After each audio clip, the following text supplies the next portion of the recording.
La loi Macron a été votée la semaine dernière. Que devient le plan de sauvegarde de l'emploi depuis la loi Macron? Le plan de sauvegarde de l'emploi, je crois qu'il faut d'abord rappeler qu'il a été complètement bouleversé par la loi de sécurisation de l'emploi de 2013, qui prévoit cette procédure de validation par l'autorité administrative sur la base prioritairement d'un accord majoritaire, secondairement d'un document unilatéral de l'employeur. Ce qu'on peut s'étonner, c'est que cette loi de sécurisation de l'emploi, qui avait fait l'objet d'un accord majoritaire au plan interprofessionnel de la part des organisations syndicales, soit remis en cause sitôt l'encre sèche et à peine les premiers PSE soient signés, soit conclus et soumis à l'autorité administrative. On revient sur des éléments essentiels du cadre juridique de la loi de sécurisation de l'emploi. Donc ça, c'est un premier étonnement sur la technique législative.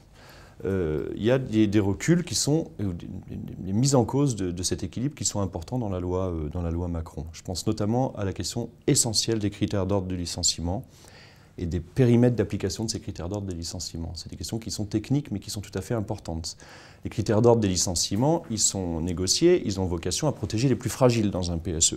Si vous les faites tourner, selon l'expression consacrée au niveau de l'ensemble de l'entreprise, vous pouvez protéger de façon assez homogène les populations les plus fragiles. Si vous donnez la possibilité à l'employeur unilatéralement d'appliquer ces critères d'ordre de licenciement à un niveau d'établissement, voire même à un niveau inférieur, au niveau d'un service ou d'une sous-composition de l'établissement social, vous pouvez permettre à l'entreprise de choisir assez clairement la liste des collaborateurs qu'il va in fine licencier. Et c'est l'objet des critères d'ordre de licenciement de revenir là-dessus, de ne pas permettre ça.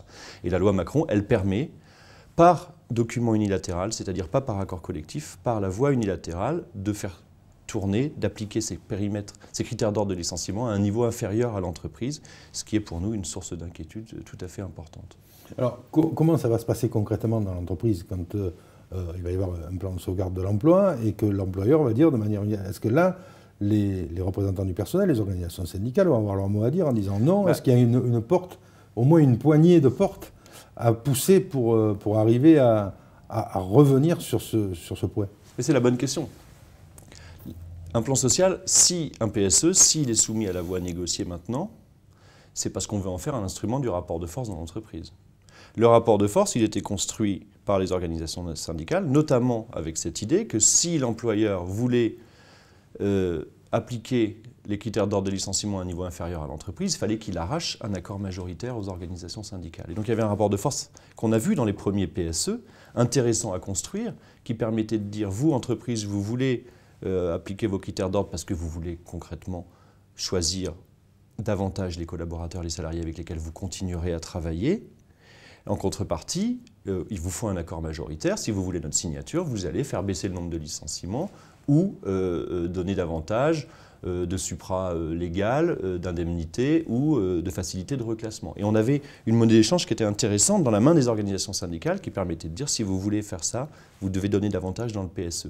Si on donne à l'employeur la possibilité d'appliquer ces critères d'ordre au niveau qu'il souhaite par la voie unilatérale, je crains que l'effet pervers de la loi soit qu'on remette en cause le nombre de PSE négociés, alors que l'objectif même du législateur était de faciliter les PSE négociés. Et là, on touche à une très forte contradiction de la loi Macron, qui est, en voulant donner trop de facilité à l'employeur, de prendre le risque de remettre en cause le nombre de PSE négociés et la négociation des PSE. C'est la structure même de la loi Macron qui est un peu bizarre, parce qu'elle touche un peu à tout, cette loi. Parce que quand je vous disais qu'on remet en cause ce qui est l'équilibre de la loi de sécurisation de l'emploi, qui, elle, procède d'un accord majoritaire, je crois que c'est vraiment le sujet. C'est un sujet politique, c'est un sujet de démocratie sociale, c'est vraiment un sujet de rapport entre les pouvoirs publics et les partenaires sociaux, entre la loi et le contrat, comme on dit vulgairement. Si la loi de sécurisation de l'emploi s'est fondée sur un accord majoritaire, c'est quand même assez troublant pour le législateur venant à peine un an et demi après. Enfin, le projet de loi a été prévu très près depuis déjà pas mal de mois, de venir bouleverser cet équilibre qui est si récent, si frais, et qui commençait tout juste à donner finalement des formes d'application assez intéressantes. Parce que ce qu'on peut voir en étant un peu profane, c'est que pas mal de points de la loi Macron sont issus de la commission Attali de la législature précédente. Alors il y a d'autres choses très importantes dont on n'a pas parlé. Il est prévu que désormais, l'autorité administrative qui homologue ou valide le PSE. Si ce PSE se traduit pour l'entreprise concernée ou l'établissement concerné par une fermeture pure et simple de l'entreprise dans un groupe, on ne va plus, l'autorité administrative, pour apprécier l'importance du plan social et sa conformité aux moyens, ne va pas se référer aux moyens du groupe, mais aux moyens de l'entreprise.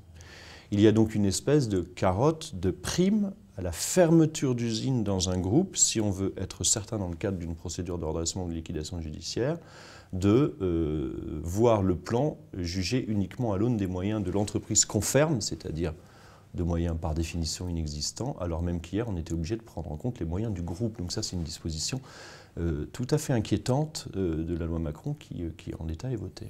Là aussi, on va attendre les décrets. Oui, là, je crains qu'il n'y ait pas besoin d'attendre les décrets pour comprendre très bien ce qui est présagé. Il y aura une prise en compte des seuls moyens de l'entreprise dès lors qu'on ferme cette entreprise. L'argument des auteurs de la loi est de dire qu'en tout état de cause, l'assurance de garantie des salaires ne garantit pas les indemnités supra-légales ou supra-conventionnelles, les indemnités importantes au-delà d'un certain niveau. Donc que prendre en compte les moyens du groupe serait inopérant parce que de toute façon, l'assurance de garantie des salaires en cas de fermeture de site ne garantirait pas ces indemnités. Je dis que l'argument est spécieux, il est assez malhonnête sur un plan intellectuel parce que de toute façon, l'autorité administrative ne prend pas en compte l'indemnisation individuelle des salariés pour apprécier le bien fondé ou non d'un PSE, la légalité d'un PSE.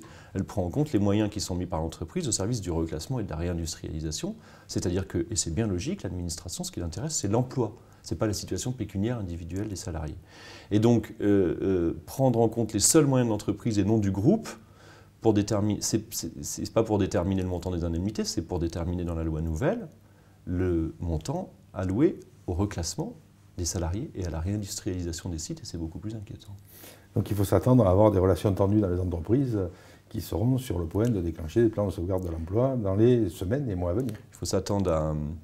Oui, des relations tendues, ça fait longtemps qu'on les connaît malheureusement. Il faut s'attendre à potentiellement un déséquilibre des armes et du rapport de force entre les salariés, entre les organisations syndicales et les directions d'entreprise. Et puis, il faut s'attendre, éventuellement, ce serait le pire des scénarios, à une incitation à la fermeture de sites, y compris, je le précise, quand la maison mère ou quand le siège du groupe est situé à l'étranger. J'ai déjà eu le cas assez typique, la loi n'est pas encore applicable, mais je crains, dans un dossier très précis, que la loi nouvelle et sa promulgation se traduisent par une incitation à fermer purement et simplement l'entreprise en France. Fralib, ce serait plus possible. Ce serait plus compliqué. Merci.